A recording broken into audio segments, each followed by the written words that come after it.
said 5 miles of 6% grade.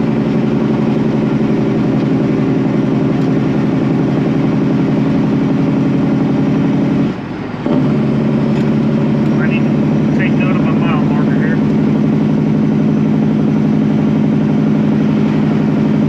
And 740. I'll do that for IFTA. And we're entering the Pacific time zone. Mazel tov.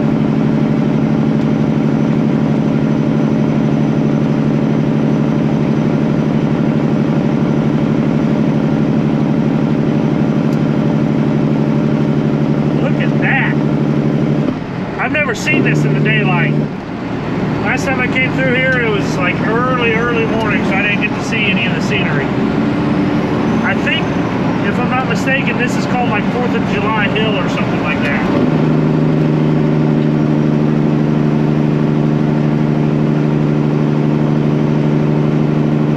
I guess I should probably go on about where I'm going, what I'm hauling, all that kind of fun stuff.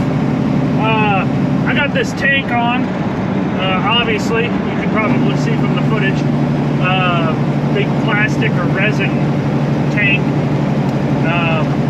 Picked it up in Minnesota, and we're heading to Ashford, Washington with it, which looks like a little, like, ski resort town or something, or resort town, holiday town, something like that, I don't know.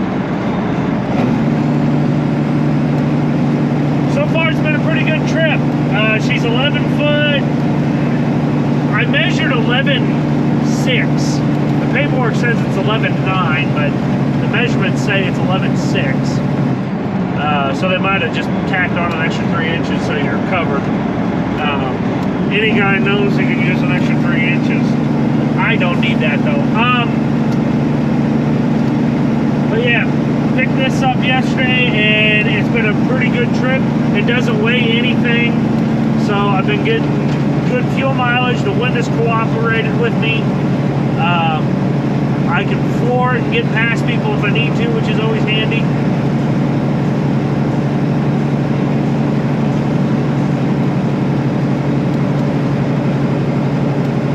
But we won't be able to unload this until Monday.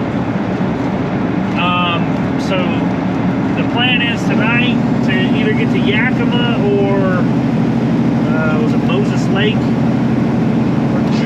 was it George? I don't know, somewhere, and do a 34-hour reset, and then that should give me enough time to be able to get up ass crack of dawn out here Monday morning and get this thing offloaded.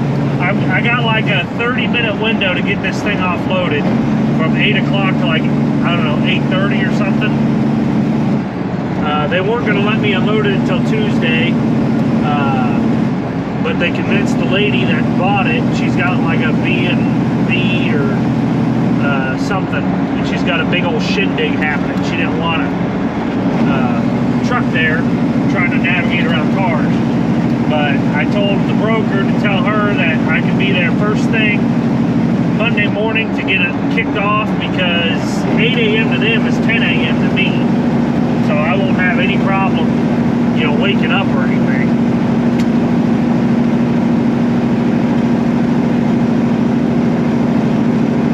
And it's plastic, so I mean, if we'd have a way to stop it, I could take the straps off, get the hell out of the way, and we could roll it off just like that. I'm sure they got a little bit more of a professional way to do it, but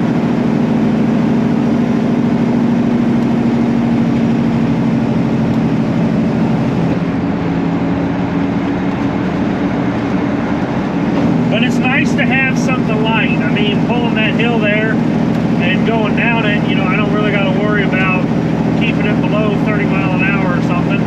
You know, I can just blast off like a teenager that saw his first set of boobs.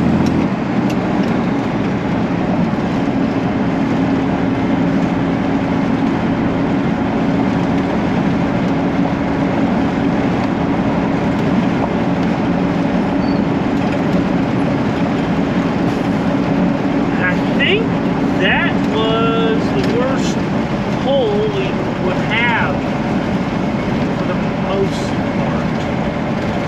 I don't remember. think it was December last time I was up through this way, and that was the only time I've ever been up through this way, so I don't really remember the route.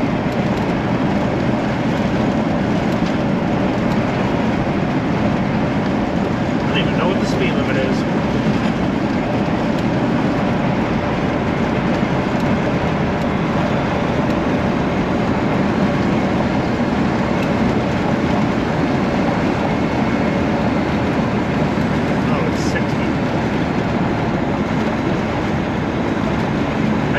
A westbound way station here, but I looked it over, and last time I was here too, it was closed. I don't think this place is ever open.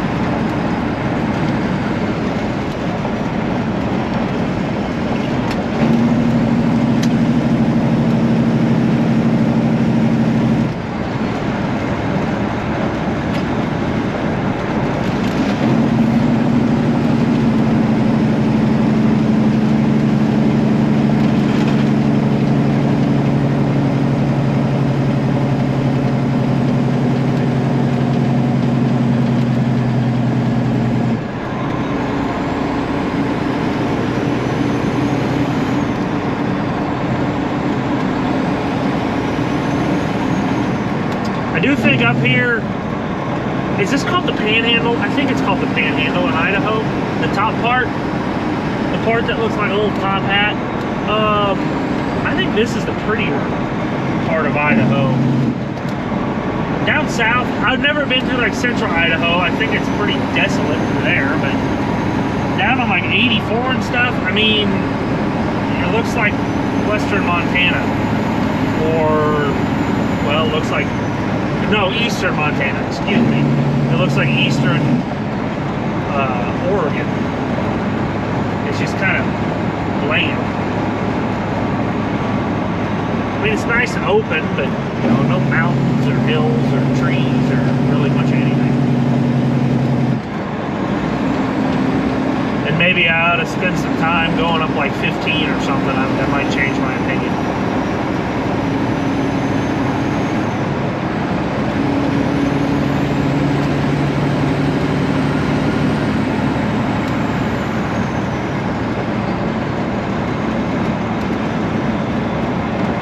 Introduced the truck in a while though. I think some people have been asking about it. This here is Gordon. She's a 2000 International 9900 IX extended hood. Got a big old sniffer on her. 1270 Detroit under the hood. She doesn't make the most horsepower in the world, but she does exactly what I need her to do. And she does it reliably and efficiently. That's all a little boy could ask for. But I've gotten some newer subscribers in the past month or so. I'm 24-year-old independent owner-operator. I've owned my own company since I was 21. Worked with my dad since I was 19. And turned 21, and we get along better not working together. So we'll just leave it at that. So started my own company at 21, hauling flatbed, and then last August I decided to go out and buy a lowboy. I went out and bought a lowboy with outriggers on it. Started doing some farming equipment for the most part, moves. Bought this trailer with ag slide outs about 3 months ago, something like that.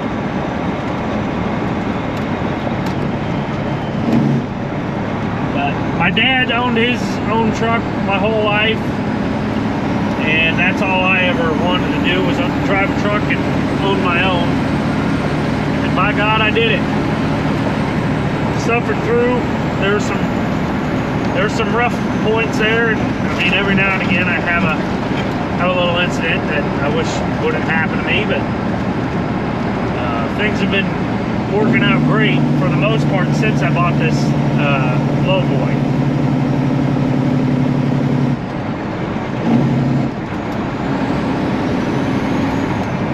I do probably flatbed. I I haven't done it actually probably about a month, half a month, something like that. I'm only doing it probably 2 weeks, a month or so.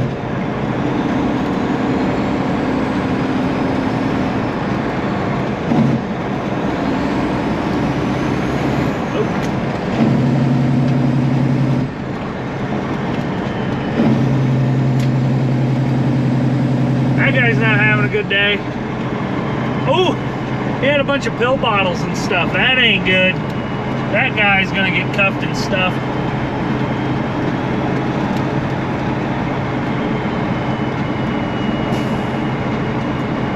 Uploaded, as of recording this, I uploaded a short last night, me taking a detour through the middle of nowhere, Montana.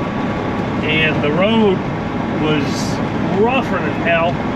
It made Indiana seem smooth, and that's saying something. So halfway through there, my AC stopped working, and I thought it might have been it wasn't able to keep up because I had the window down. You know, I was just having some fun. It was cool out, and just cranking music. But then I rolled it up, and the AC would not kick on, so I got another 30 miles up the road or something, came to a stop, and I missed that sign. Ooh, baby.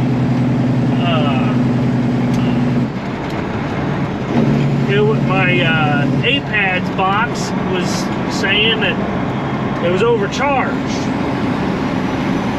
So I drained a little bit of, you shouldn't do this, and maybe I shouldn't admit to this, but I drained a little bit of the Freon out, and I shut the truck off, tried to reset it, and that didn't do anything. But now it was saying there was a short on the compressor somewhere. I'm like, all right, I got looking around more, and the wire, the ground wire, broke off of it's attached to the alternator, which I think it's actually on the ground for the alternator as well. Got that fixed, and I got AC again, but it really made me nervous, because I'm trying to go from here out or down back to Texas if I can, because I got equipment down there I can pick up if I can find a way to get there. I just haven't been able to find any good loads that go that way. So I decided to go to frickin' Washington. But anyway, for those of you that don't know, these old Internationals, they don't have the greatest AC systems in it. They got the box under the seat, and I shoot myself in the foot too, because I got a dog. She's a pain in my ass, but she sheds like a mother, and it gets her hair stuck in the vent, so I'm constantly having to clean that out, but that's my own doing. But beyond that, the international, these older Internationals, their AC system is not that good to begin with. So I figured, you know, I just blew a compressor or whatever, so I'm going to have to go down to Texas where it's damn near 100 degrees most days. And that's dry heat. It's 100 degrees in the sun. Or I mean, it's 100 degrees in the shade. It's, you know, real feel 110 in the sun. But all it was a broken ground wire, because they decided to rip out the entire road.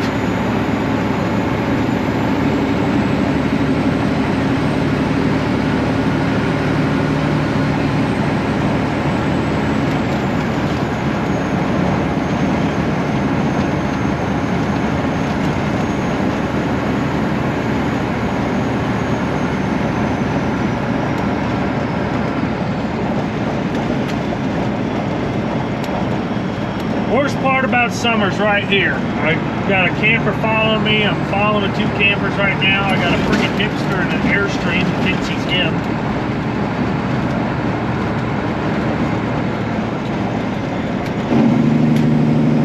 Especially on these scenic places.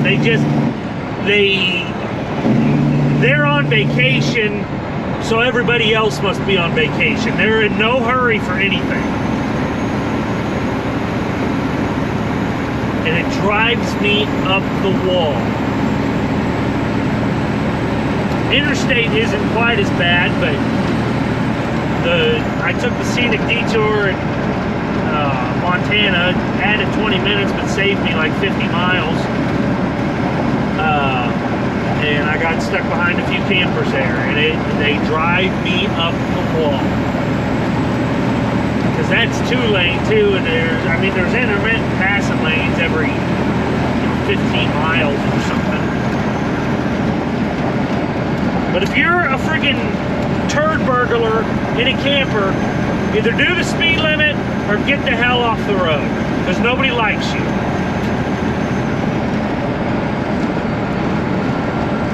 Tractor I hauled to western Wyoming a year ago. I was damn near in Idaho then. I went through the Tetons in Jackson, Wyoming, and oh my God, that drove me crazy. Beautiful scenery, but there was a bunch of asshats doing 10 under the speed limit because they think they got to sightsee while going down the road. I can sightsee while going down the road doing the speed limit. I'm not yelling at you, Lil. You don't even care.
Summit, that's what it is, I think.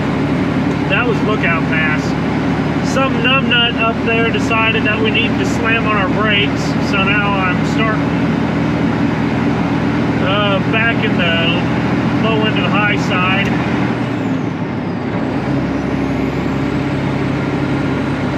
But we should be good. This guy thinks it's him. He's gonna pass me.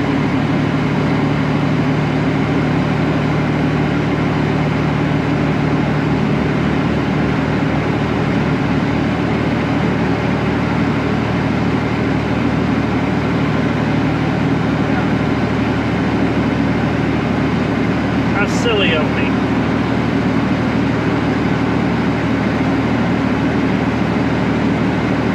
Like I said, I've only ever been out here once, so I don't really remember.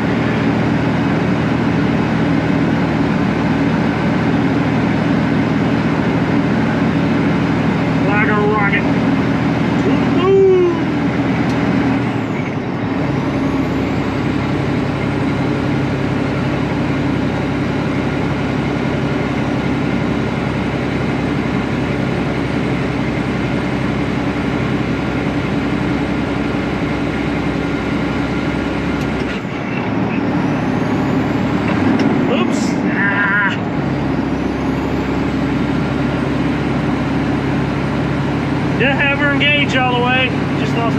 speed there, but we're still in high 7s, so we're good.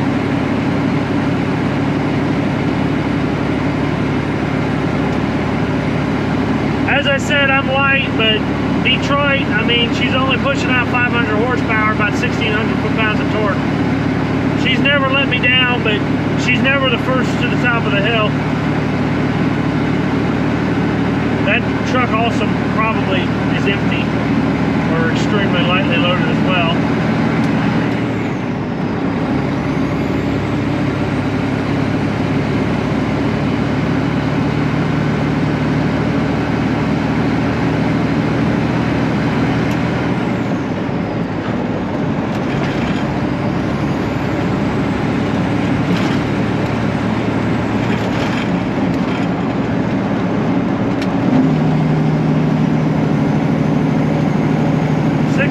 Next 4 miles, that ain't bad.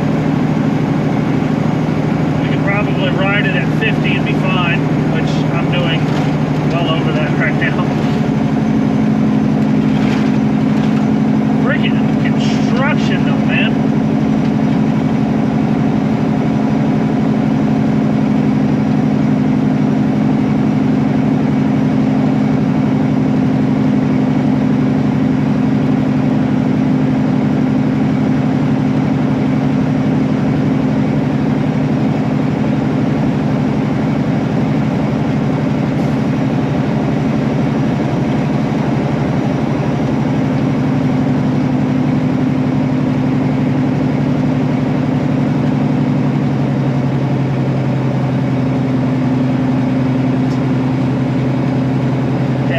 Decided that the only time I'll really come out to the Pacific Northwest is if I have a light load.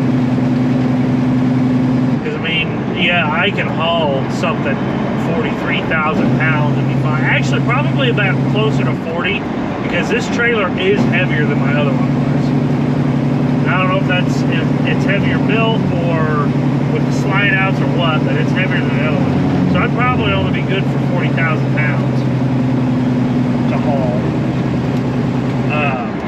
And I'm not putting my truck through that. I'm not putting myself through that, dragging that much weight over these hills for as much as they want to pay you for it. I'd rather take a light load for the same rate, not kill my truck, get there at a halfway decent time.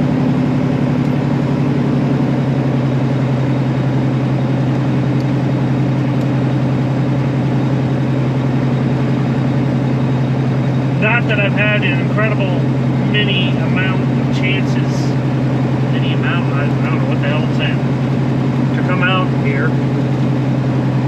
Everything I have brought out here has been halfway light. I think the heaviest was that load of tractors. So that whole, I delivered one in Othello, Washington, and one south of Portland.